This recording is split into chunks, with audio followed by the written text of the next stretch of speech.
social permaculture is a different level because actually I've seen so many intentional communities that I think actually lack the intention, or they have the intention but lack the tools to make it work on the invisible layers. They have great buildings, great water systems, but then the people themselves are not communicating properly, are not doing the personal work, are not doing the collective work, and then it fails.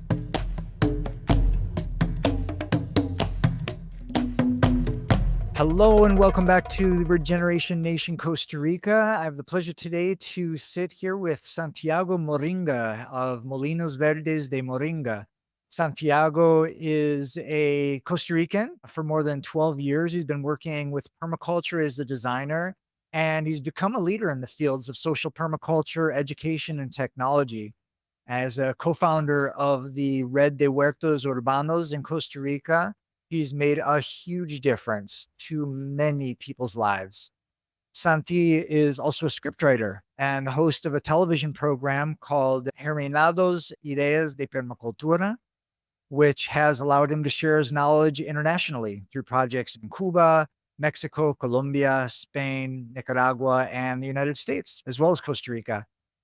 For more than 11 years, he's been an active participant in the Fultierra Community Garden and many other community gardens, with a commitment to the creation and supervision of community and school programs with a very inclusive approach. Which, watching some of the videos that you sent me recently, I saw that you've got a real focus on the elder communities, which is really beautiful to see their participation in the garden and how much that's meant to them. So thank you for sharing those videos and yourself and your time here and joining the podcast, Santi. Yeah, thank you for inviting me. I know we've been going around what we can talk for a while, and I have two options in my head. I either feel very comfortable with something I chose, or it's completely spontaneous, and then I don't have an option, and I just do my best in that. So because we were in the middle, I'm happy that we finally got to this social permaculture from a perspective that I feel comfortable that I can really speak into and share details with you. Yeah, that's great. It's such a natural topic too for us to talk about. I remember when we first met in 2016 at Finca Morpho when we were at that community gathering that New Mundo pulled together. And when I just met you and I saw your passion, it wasn't even about that you were part of some intentional community or something that you needed New Mundo's help for. You just had a passion for sharing permaculture and connection and wanted to be part of whatever was going on. And when you shared what you were doing in the city of San Jose and that urban environment and how passionate and important that was for you, I just really knew that I wanted to keep knowing you for a long time. And I'm grateful that our paths have been able to cross. And I'm really great you showed up to the event that we did online talking about cultural bridge building as a remedy for neocolonialism. And I really appreciated your contributions to that. And I guess any listeners or viewers here can find that conversation on our YouTube channel in the extra bits playlist. It was a really great conversation, a bilingual conversation about cultural bridge building. And yeah, so social permaculture is a great place to start for us. Before going into your projects, and I do want to share with the listeners some of the stuff that you're working with Molinos Verdes de Moringa and the community gardens and so forth. But just what does social permaculture mean to you? At the beginning, when I took my first PDC and I was learning about permaculture, it originally felt more towards the physical stuff that we could touch. The gardens, the natural building, the water catchment system, they were really interesting for me because I was coming from, let's say, the mainstream and I was just following the script. And so having those tools was interesting. But the more I got into permaculture, and actually thanks to Huertas Donde Sea, which I always send a lot of love and appreciation to Ale Arango, which was one of my first main characters in this story, who showed me it's not just about the physical stuff that you can build, because you just get a recipe book, you get the manual instructions, and you build it. But social permaculture is a different level because actually I've seen so many intentional communities that I think actually lack the intention, or they have the intention but lack the tools to make it work on the invisible layers. They have great buildings, great water systems, but then the people themselves are not communicating properly, are not doing the personal work, are not doing the collective work, and then it fails. And so for me, social permaculture is so important because it brings that social part, that human part to the designs and focus actually on that. Because we could have solar panels all over and electric cars and whatever you want. It's not going to change how we live as humans if we don't learn how to live with each other and with other types of lives. I do think that if we find the love that we have within with our gifts and we connect with the love of others and their gifts, we're going to probably do much better than just solar panels, electric cars, and cup houses. All of what you're saying is clear, and I think a lot of people, we see the ills of the world, we see the imbalances, we see the injustice and the complacency of the people of our cultures. Even ourselves in the day to day, we find ourselves having moments where we make the choice to not live up to our ideals and so forth. And so there's, we all have this responsibility to be good social ambassadors as much as ecological ambassadors. But where does permaculture come in to this social responsibility for you? So I think a big problem that I see from, I don't know if a problem, but I guess it was a different context before. But the thing is that they started studying and specializing and just going into a very narrow path. So you would be a biologist specialized in wildlife or marine life, and then you just know a lot about a very specific topic. And when you go so specific, I think you can lose track of the global panorama of everything that is going on around. Permaculture does the opposite in a way, which is let's think about all the different aspects of design, including the invisible structures, and in kind of in a spiral way. So a growing spiral. So you start with the compost, and you learn about that, and then you learn about education, and you grow a little more, and then about health. And at some point, you go back to compost, but now you know more. So it's like knowledge that keeps growing, but not in a narrow alley, more in a spiral that keeps growing, take into account many different topics, which allows you to, or well, at least it has allowed me to be in a music festival thinking, how do we get wheelchairs here? How do we get deaf people to enjoy this festival? How do we get more representation of other than white people in this festival? Because I do think that white people, we, at least here in Costa Rica, there's a lot of representation. And what about black people, indigenous communities? What about queer, black, indigenous people that have amazing things to share, but they're never called or people don't think about them for these kind of events or even smaller events. So permaculture allows me to do this while also thinking, what materials am I going to use? What people am I going to hire to do decoration? And what materials do they use for that? How can I get more people to the location the most sustainable way? If I'm going to serve food, I want to serve the best quality possible that would be the same quality I would want to eat. And if I'm going to talk to them because there's a misunderstanding, I want to talk to them with as much love and compassion that I would like someone to talk with me if I messed up. So all these are areas of permaculture that in other jobs, you just focus on producing sustainable cups or compostable cups, and that's it. That's your job. And maybe you do other things, but more because of intuition or because you, I don't know, you had the opportunity to learn about conflict resolution. But that's the other thing. You work on conflict resolution, but then you might not be thinking about how do I bring deaf people to my workshops. So permaculture allows me just to have all these fronts that are so important for me because they represent the world. I don't live in a world where just compostable cups matter, or just where black people matter, or just where solar energy matters. It's a world that combines everything, and permaculture combines everything. So, you said you started in the realms of permaculture a dozen years ago, and I imagine you got into it like most of us do with a focus on agriculture and food systems and replanting denatured areas. At what point did you really learn about or find yourself growing a passion for the social aspects of it? Was it right away, or did it come a little later after you started practicing the agricultural aspect? So I actually think I got to permaculture because of the growing food, but it quickly transitioned to this bigger picture. And what happened is, and a lot of people that have heard me before know this story, and I sometimes get emotional, which is what brought me here. When I was in high school, we had the opportunity to travel to France.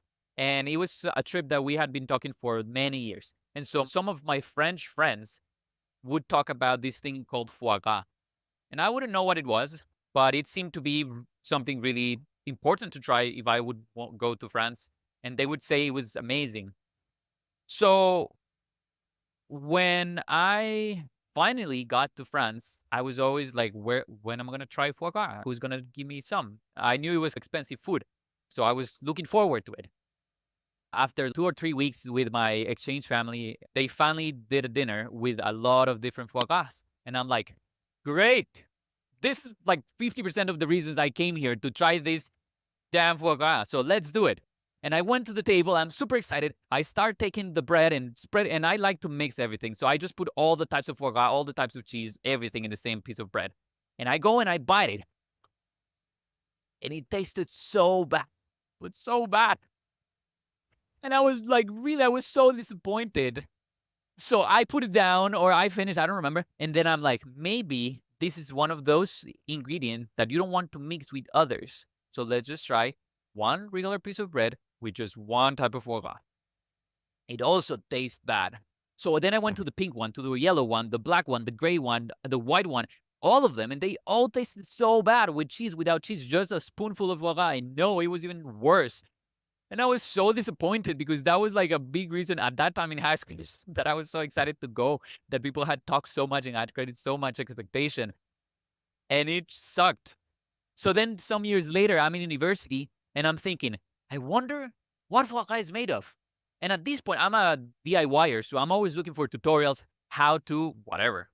So I'm like, I know, I can just look for the recipe. And I went to YouTube and I'm like, how to make foie gras. And I thought I was gonna find an old lady in a red and white tiled kitchen, putting ingredients in a pot, and they would take something, put it in, and I would be like, that that ingredient is what messes up everything. So I'm gonna reproduce it without the ingredient, and it's gonna be great, and I'm gonna actually have a good foie gras that I made myself. Chan, first time I look for a tutorial, starting with how to make something, I didn't find what I was expecting at all. There was no lady, there was no red and white tiles, there was no kitchen. There was a guy holding something that I would call like a pressure washer, but it would like shoot corn. I don't know, corn, grinded corn. But they would have a bunch of ducks in awful place. It looked like a jail, like an underground jail with like low light. And the guy looked like evil. And he would take the ducks and just push this like long kind of gun thing into their throats and just push it. And you would see how their bellies would like grow, and they would just walk like with their necks broken, because foie gras means fat liver in French. And to get an animal to get sick, they don't do it in nature. Well, I know I'm not biologist, but I think generally animals don't make themselves sick in nature because they just self-regulate with nature. They run away from things and they run after things. They eat grass, whatever. So you need to force a dog to have a fat liver. And this was very shocking for me because I knew at that time that there was war and that people would kill other people, but it just seemed so far away. I didn't understand. And seeing it in the screen of my computer with something I had eaten just brought it so close to me. And I said, I don't want to be part of this. I guess I've had a privileged life, but I mostly have loving people around me that the worst things they would do would be like throwing a phone against the wall when they were really angry, or throw a door, but not treat life like this. My sister is walking by. I'm in my desk and I'm crying. And she tells me, why are you crying? And I tell her, because look, like what they do with dogs, whatever. She goes like, oh, you didn't know. It's the same for all the animals. And she just walks away. And I'm like, what? And I start putting on the computer how meat is produced, how bacon is produced, how tuna is produced. And I start learning about all this violence across a bunch of food I was eating. And I was so sad because I felt betrayed by the people that actually know how it's produced. They know how much love I have for animals, and no one told me. And I refuse to think they didn't know. I'm sure they knew all the ways of maybe more a farm style, like grass fed, like here in Costa Rica, we don't have so much industrial production. But I'm sure they knew part of the story and they never told me. So then I spent the next 3 or 4 months watching every single documentary I could find. And the food industry, the meat industry, took me to other industries. I learned a lot about war. At that time, I didn't even care about what happened in Iraq and all the United States colonizing the whole world with their army. And then I learned a lot about that. I learned about other countries that also were making war all across, all over. The supermarkets like Walmart taking down small shops. And it was so much information, but I'm this intense. If I'm going to learn about something and it's important for me, I'm just going to go all the way. And I think I watched at least 70 documentaries through those 3 months. And we used to have movie nights with my friends at high school where we would just watch random Disney movies. And I was like, oh, I have a chance to use my platform. They trust me because they always come to my house to watch things. I'm going to do a movie night about a documentary night. And the thing that I was so upset that my family or my friends didn't tell me about, I'm like, I'm not going to be that person. I'm going to tell people. Like, people might not care or might not want to know, but I want them to have a choice to say, I don't want to receive this information, or I'm gonna take it and do something about it. And actually, from all those 8 friends that from high school we went to that documentary night, I think 80% of them are still vegetarian today. And that was more than 12 years ago. So I think a lot of people don't want to, they feel like they're shoving in their perspectives into others. But I think a lot of people don't know this. If you're not a yes or a no, then you're probably supporting the oppressor. If you're not going actively against the oppressor, you're supporting the oppressor. And from that time, I cannot be on the side of oppression. And that's why permaculture has given me so many tools to just try to help as much as I can with the energy I have, the resources and the privilege I have to take on so many fronts. And of course, I cannot do them all at the same time. But again, it's a spiral. Every time I learn about something new, and the next time I go through that, like bust up, I'm going to be better at it. And I do think it's important to have this holistic perspective because in life, every minute of our life, we're not doing the same thing. We're dealing with different people, different scenarios, different countries, different languages, different skills. So why not try to approach and engage with every single minute of our life the most loving, compassionate way that is going to have a positive impact towards the future. So hopefully no one else has to sit in their computer and see how other types of life in the world are being oppressed, killed, damaged, or completely erased.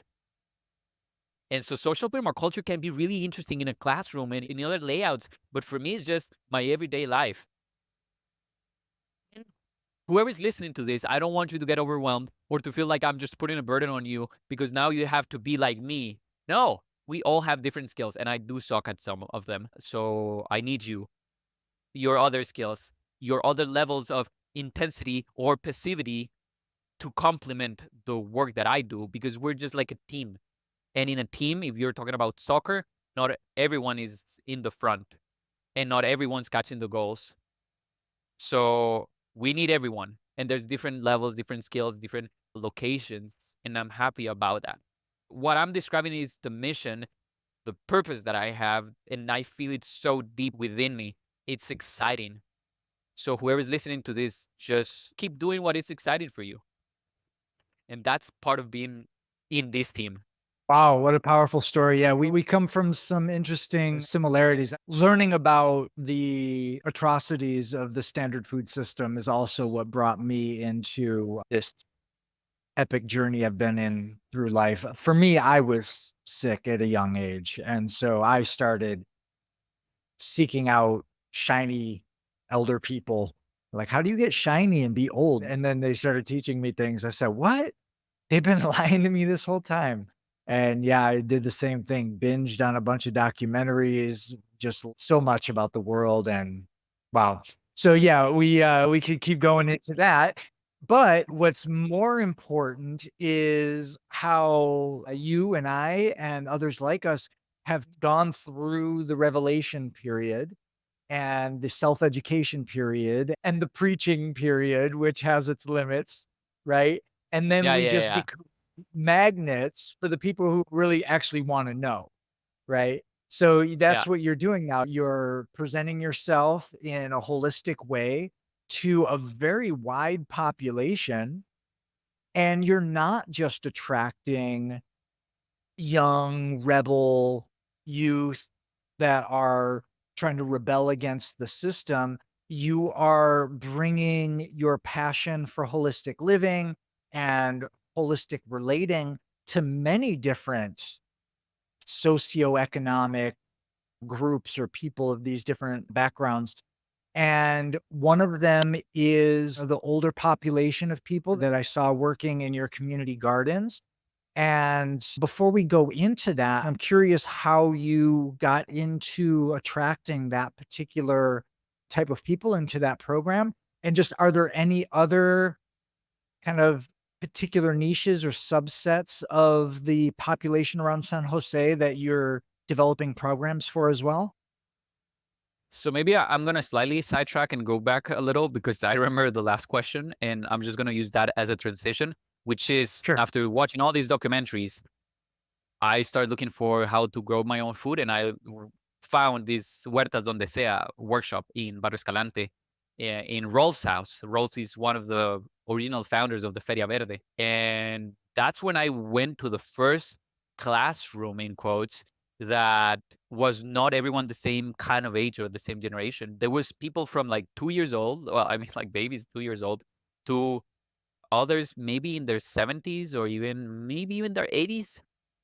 And I thought, this is so cool because when I was in a classroom in high school and I would want to engage with people from primary school and older people from higher levels, I was like, why are we so divided by age if I feel there's so many commonalities with some other groups and classes from different ages?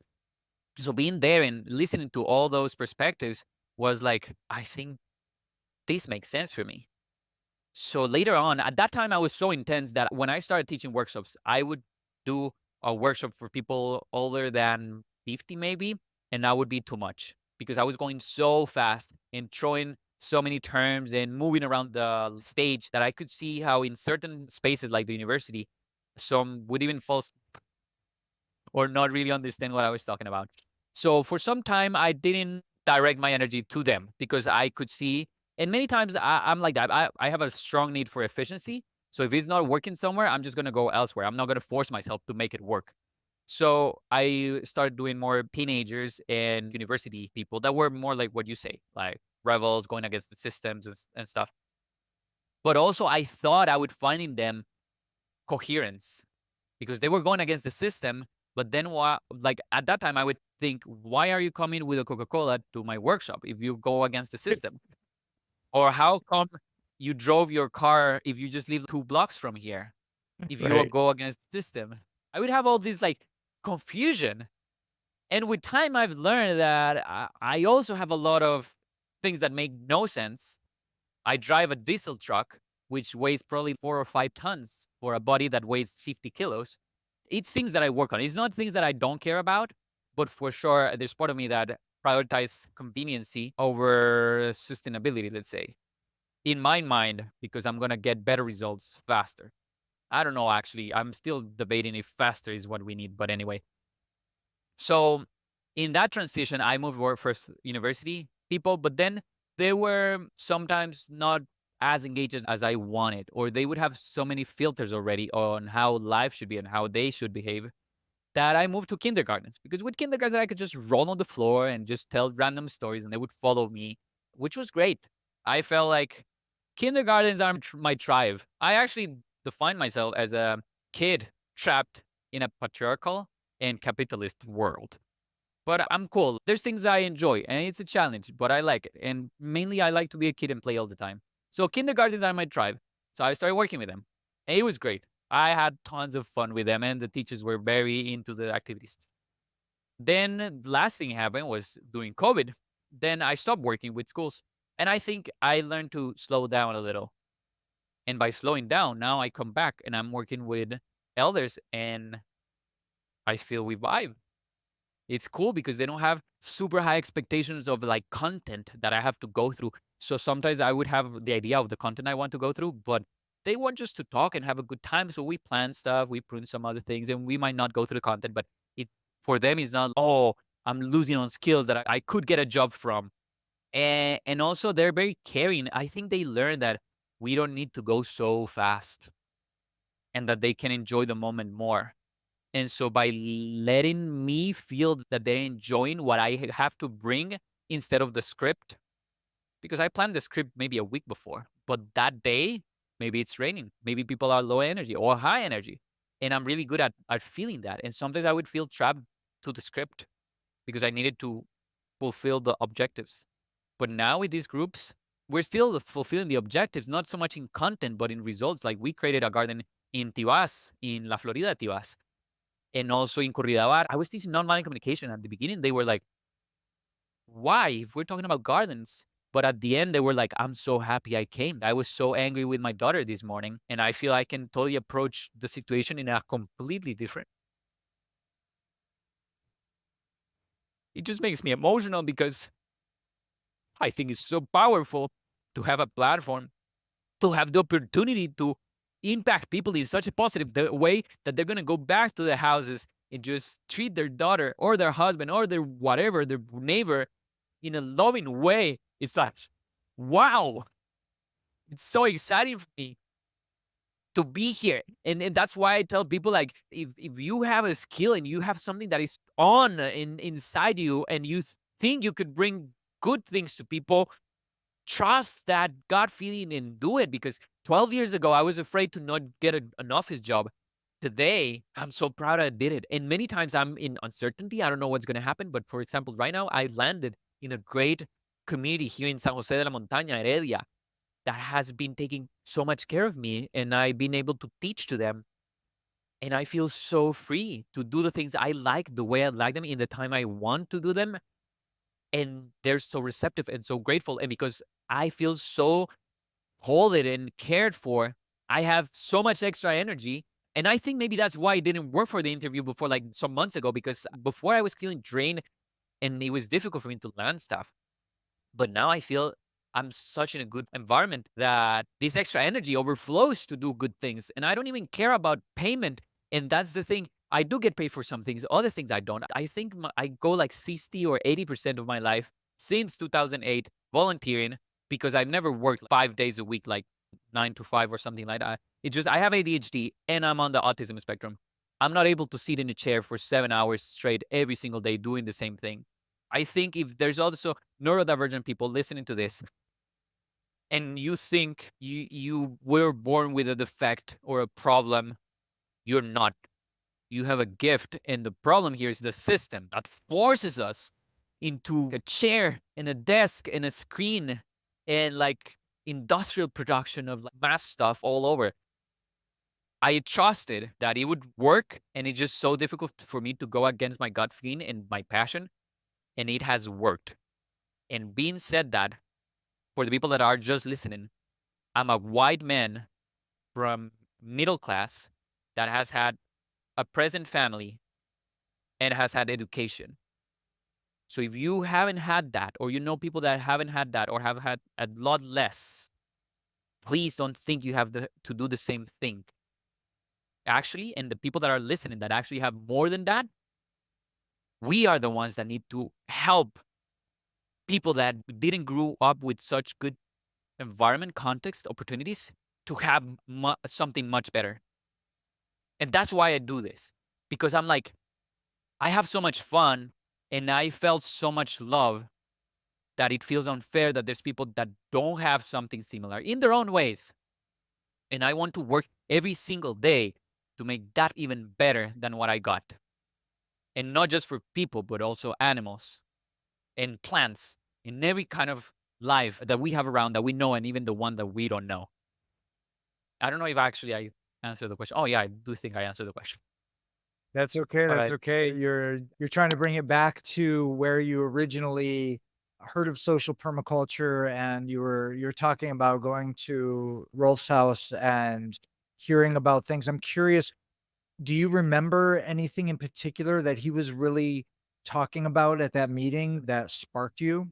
I think we would tell ourselves the story that it is about what we say.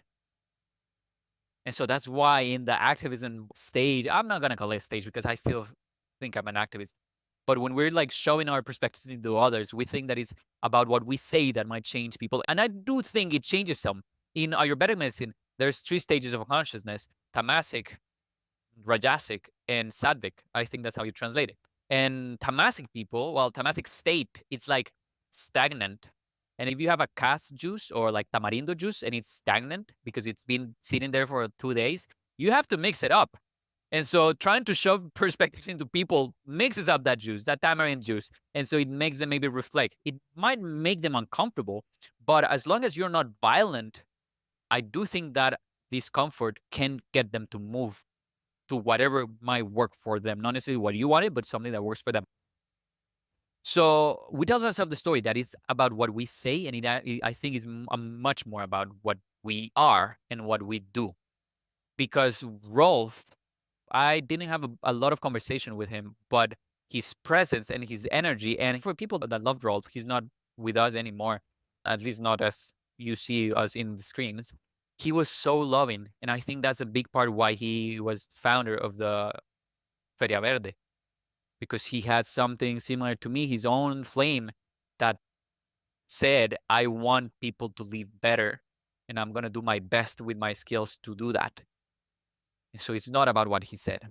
And it's not about anyone in that workshop said. Ale Arango is also a person that listening to him is not such a thing. It's just like being in his presence.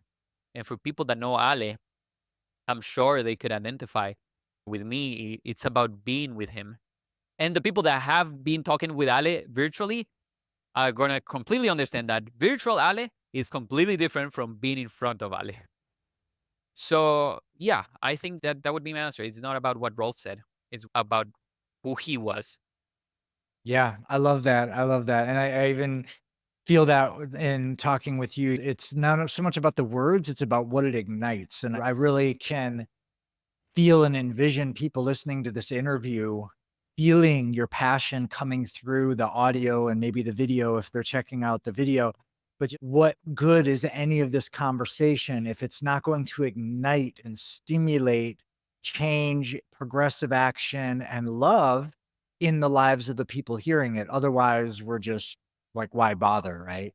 And Yeah, that's one of the things I really try to do with this work that I'm doing is to share what people are doing, not just for the sake of sharing it, but to really stimulate new ideas in people, stimulate action, stimulate inspiration that leads to improvement in people's projects or fresh directions in people's lives. And so having this conversation with you, I'm sure is just really sparking some people right now.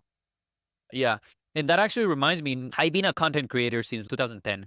And at some point, I told myself the story that I needed to create content as the algorithm wants, which is every day at the same time, every week for like I don't know how many years. And again, that wasn't a 9 to 5, but I would still not tolerate it because going back to the permaculture principles and caring for people, I go on internet and when I look for a tutorial on how to make compost, there's like thousands of people explaining how to make compost, and I wonder why. If maybe like 100 tutorials could be enough. So I decide to create content when I do know I have something important and hopefully completely different to say. That I'm gonna bring something new to the table. And then here I'm talking to the content creators. Yeah, if you want to stay relevant for the algorithm, you're gonna have to follow the rules. I don't follow rules, and the rules I follow are my values, and my values are not going to fill the internet with gigs and gigs of videos just because I have to.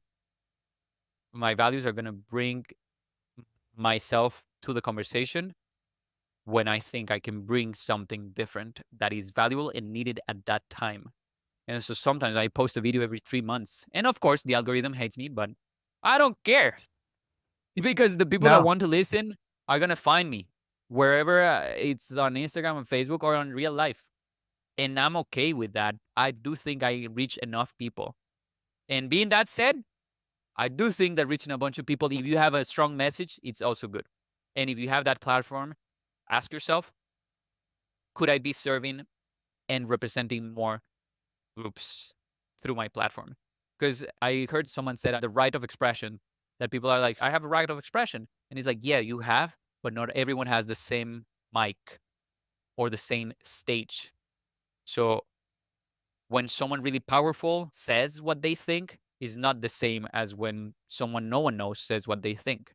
So if you have the power on the platform, either try to bring other voices or as much as you can, try to visualize those voices through yours, which is not ideal, but at least better than not doing it. Yeah, absolutely.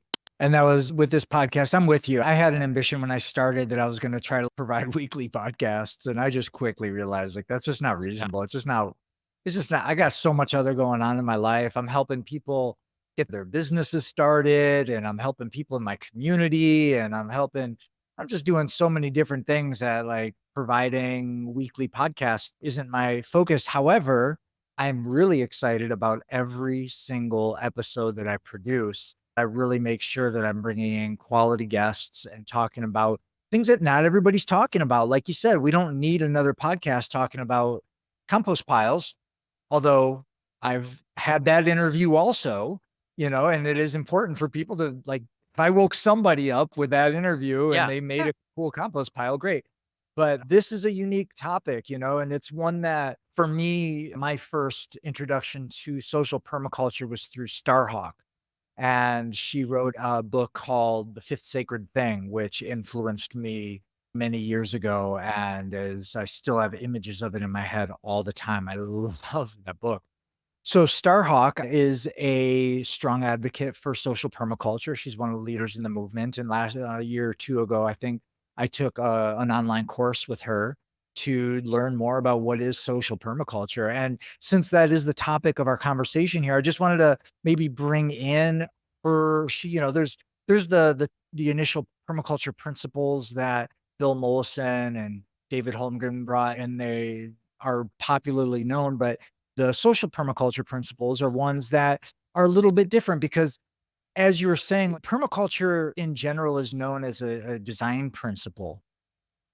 And we use permaculture to often design land in a holistic way. Or I work with entrepreneurs and I help them design businesses that are holistic, looking at the holistic context of their lives and the people they're influencing and designing what they're going to do.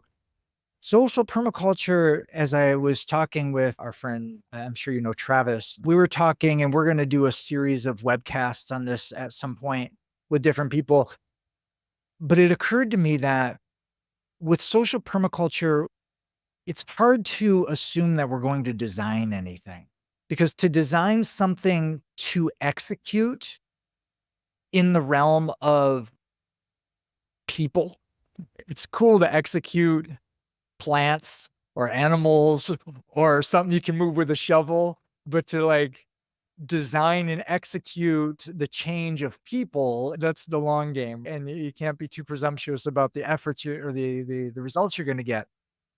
Yeah. So I was looking at Starhawk's social permaculture principles, and they're still attending to some of those original principles, but they're shifted a little. They're a little bit more presumptuous in the design mode, and they're more like you were saying, how do I want to live? How do I want to integrate and relate with the world around me? So I just figured for the listeners that aren't familiar with this topic, I'll just take a little moment and read the notes that I took in her course to orient people with social permaculture as it's been taught by people who've been teaching it for many years. So With the notes that I have here, and this isn't straight from any writing that she had, this is just the notes I took. She has 6 principles. One of them is abundance springs from relationship. Permaculture is based on designing with relationships in mind. That's the key. That's the beginning of obviously social interactions and social permaculture, but understanding that abundance springs from relationships is really impressive. Then the next one, recognize and work with patterns, right? So the original principles described design from patterns to details. And that's what I do in my work with entrepreneurs. We look at the patterns of their ideal clients and the patterns of the products that they're producing or the services and what they affect. And we look at all of that. And then we break it back down into the details of like, okay, to get that to those people and make that effect in those ways, let's break it backwards into the functions, the systems, the elements. But she's not really looking at necessarily designing that way. She just says recognize and work with patterns. Just keep that open Mhm. as a perception. And people, communities, and societies each have their relevant patterns that make what they do best function well. And so that's different at all these different levels. These patterns, they're all unique, and yet they're always worth paying attention to, especially when you see a problem in the world, in your culture, in your society, in your neighborhood. You see that problem. What are the patterns that are revolving around that? And what can we learn from those patterns that we see? Yeah, in this one in patterns, I think something that I've learned a lot, and especially thanks to my last relationship, it's that how to receive people. I'm sure there's like a short that some people might have seen where there's this really violent character that is always yelling and throwing stuff, and there's this other character that constantly hugs them until one day the violent character, I think he had like fire, and the fire goes out, and he just lets go, and gives in to the hug. And so with that introduction and patterns, I started these workshops with the community in Corridabat. First workshop, well, first thing for me is I told them like, look, I'm a kid. I came here to have fun, and I hope you also have fun. I'm not a regular teacher. I'm not gonna be spending 3 hours talking about one super thing theory. I'm gonna be funny and tell you stories. So anyway, there's this guy, and he was kind of hostile. He would interrupt constantly and throw these questionings and like slightly debate with other participants of the workshop. Through the whole workshop, I don't know how I was able to look that there's something that an ex-girlfriend from like 2013 taught me, which is go beyond the words. That's something that stuck with me forever. Go beyond the words.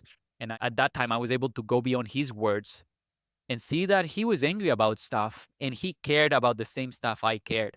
So I would take Mm. his replies and just redirect them, taking part of what he was saying and agreeing with him and showing him something else. And I did that at least 5 times during that first 2 hour workshop. At the end, a lot of people came to me and were like, oh, yeah, this guy's kind of like that all the time. He's a little annoying, but you did pretty well with him. I think it might have happened a second time that he came with that similar energy. I did the same. I never fought him. I never went against him. I never thought he was annoying. I was excited about his passion. And as in the short I described, I would hug him every time he would feel kind of hostile. Starting the third workshop, every single workshop he came, he was so loving and calm. I don't know if something else happened, but at least during the workshops, he would speak slowly, he wouldn't interrupt, and he would sit on the first set of chairs. And the things he would bring would be so nice. One day, I forgot to coordinate the snack time because normally we would tell someone to bring something to eat. I forgot to do it. And that day was the first day that without me asking, someone brought something and it was him.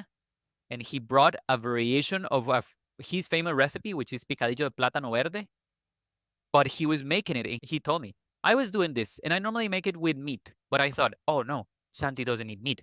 I'm going to have to do a variation. How can I do it? And he found a way to do a different recipe and he brought his famous picadillo de plátano vegetarian version. And the fact that he was there sharing that so nicely with the people from the workshop. Such a calm energy. It's what I would connect to this that you're talking. Just look at the patterns and how can we find that loving part of us that identified with that maybe hostile part of the other and see like, oh, I remember how I felt at that time. And even though I seemed violent, I just needed a hug.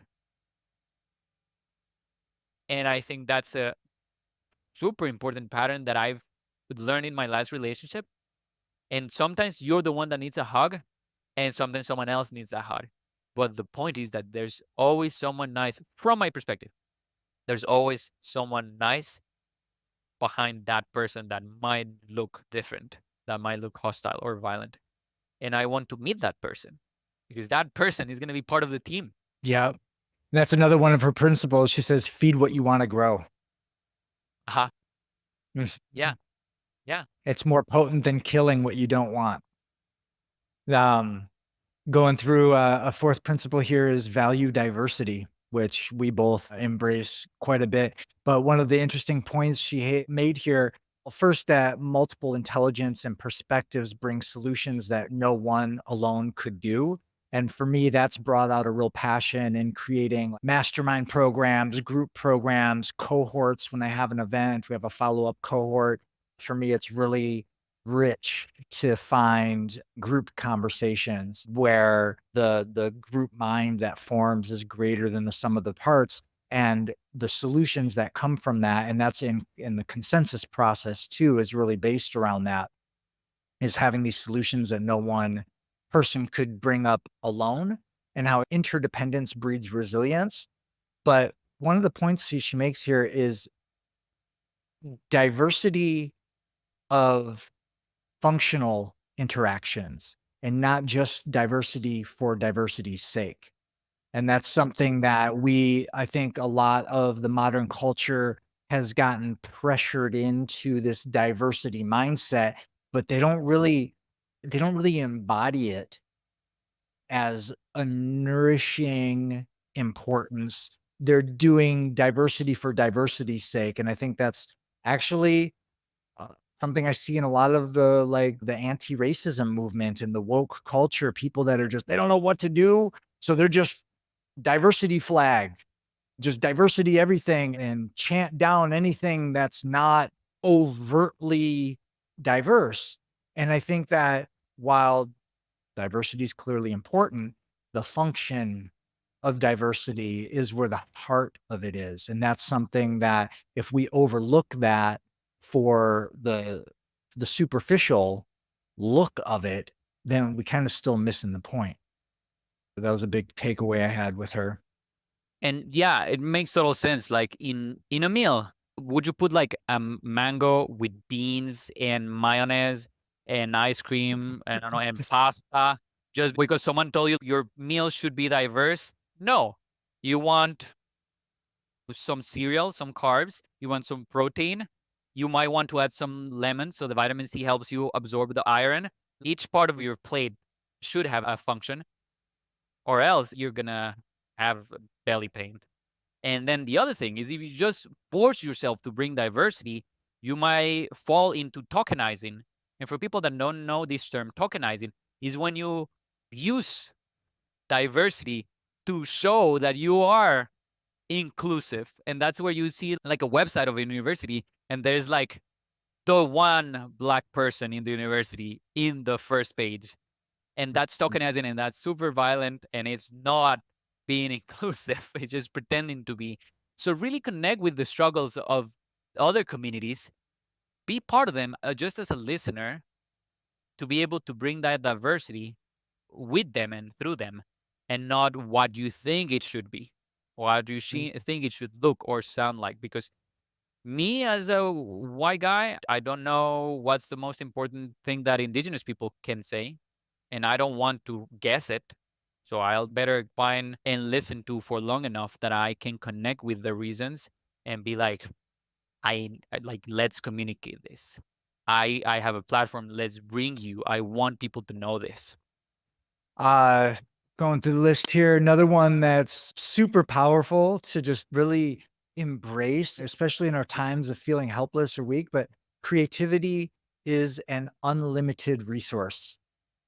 And that is just, yeah, it's unlimited. It's the fountain of possibilities for us to always remember. And anytime we feel stuck or we feel helpless about the world and the situation of the world, like there are always ways to live creatively, to be a part of the solution in any given moment. And that helps us break through those limiting moments, those limiting perceptions. The sixth one here is develop a culture of respect, kindness, and trust. In developing any group that relies on cohesion, it's important for individuals to identify their core values and for the group to talk about collective core values: respect, kindness, and trust. It's so simple. And yet, when we get in our struggle self, our survival mode, sometimes get secondary and we're afraid. And it's just something to having these principles written out, something to present, something to repeat, something to put on a poster is valuable and important because even the Buddha had to say this stuff. Christ had to say this stuff. For thousands of years, we have to continue to remind each other that, okay, I know it hurts, but let's develop a culture of respect, kindness, and trust and keep doing it again and again and again. I don't know why when we are kids, we're so good at being patient in processes. Like when we're riding a bike, I think we're good. I'm not sure if everyone, I think there's more patience that we don't have that rush of like, it's been a month and I don't know how to ride a bike. But then we're in a relationship and we expect the relationship to flow amazingly in the first week or the first month. The same for projects. We start a project and we just expect that all the tools and our skills are going to make the perfect project from the get go. And no, I think if we understand that things are processes and that maybe the goal of a process is not the one you had thought of, but it's going to bring different things, a different thing that might be even better, can help us enjoy that process. And the other thing you were talking about, when we are unbalanced, I always make it an intention for myself when I'm feeling very bad, either depressed or low energy or very angry. I make a pause and I like abstract from myself and see myself from like an outsider. And I think, oh, that's how people feel when they talk, when they're mean to me, because I was just mean to this person. Mm. And then I feel so much empathy to be like, wow, I feel awful. I wouldn't want anyone to feel like this. And I guess if I would be the nice person and I would find myself feeling like this, I would try to make the best to help me feel better and or at least okay. And so that helps me then when I find someone struggling and very like feisty and mean, I just remember, oh, the time they crashed my car. Oh, the time I didn't sleep well for 5 days. Ah, I have no idea what's going on with this person, but I'm gonna do what I would have want someone to do at that time where I was feeling awful. Yeah. Yeah, that toxicity, that acidity inside of us when we get in that survival mode and that pain body, it really it takes over sometimes. It changes who we are, who we present ourselves to be anyhow. And it's really great to have those moments where we catch ourselves and we're like, oh, wait a minute. That's actually Yeah. not what I want. And it's not Mhm. even about, I wouldn't want to be misinterpreted as it's bad to be angry because emotions, I think, are totally valid and it are important. And that anger is going to probably take us somewhere important. I think the what I would change is what we do with that anger. Wow. That's the one I would sit on with and think about it. And how I can take all like throwing things through the walls. How could that be moved to, I don't know, throwing seeds to the ground? Yeah, brother. Santi, I know you've got another call to get to. Thank you so much for joining us and sharing this. I think this is, when I rebranded to Regeneration Nation Costa Rica, and I really wanted to get my focus off of just land projects and open up to the regenerative qualities of life and what we can do to be more regenerative in our cultures, in our nations, in our lives. This was something that has always been on my mind. I'm really grateful that we've had this chance to have this conversation. I want to share with the listeners a couple of books that I've read on the topic of social permaculture that if anyone interested would like to look at it further. One of them is People in Permaculture: Caring and Designing for Ourselves, Each Other, and the Planet by Luby McNamara. And another one is Change Here Now, which really is moving, by Adam Brock. Permaculture Solutions for Personal and Community Transformation. So I'm curious, have you come across any writings or teachings on social permaculture you'd turn anyone on to specifically? Well, the one that first comes to mind, it's Nonviolent Communication by Marshall Rosenberg that I think Yes. talks much more than just how to communicate stuff. There's other things that can be used like for attachment. There's a book called Attached that I enjoyed. I'm looking here through my list. Oh, please, if you think you're not neurodivergent, I think the world can be better if you learn about neurodivergencies, ADHD, autism, OCD, color blindness, so many other things that we experience that sometimes we're so misunderstood and blamed. And so that would be something that it's pretty open to many. You can do a lot of research on different things. Let me see if I find anything else. Who's the author of that book, Attached? Oh, let's see. Amir Levin and Rachel Heller. Okay. Yeah, I'll include the links to all of these resources in the show notes of the episode. They'll be in the Yeah. descriptions of the YouTube video and on the website and all that for anyone listening. Yeah, and I was thinking about something else. Actually, I do love the work Rob Greenfield does. You can follow him on Instagram, on social media. He has a YouTube channel, and I met him in person in the everyday life. I know he's pretty coherent, but I have also seen his weaknesses and how even with them, he has his goal so clear. He keeps walking. We met like maybe 5 years ago, and I can see that he keeps walking towards that goal. Very inclusive, integrative, and being accountable for what he can do and what he's gonna do and what he has done.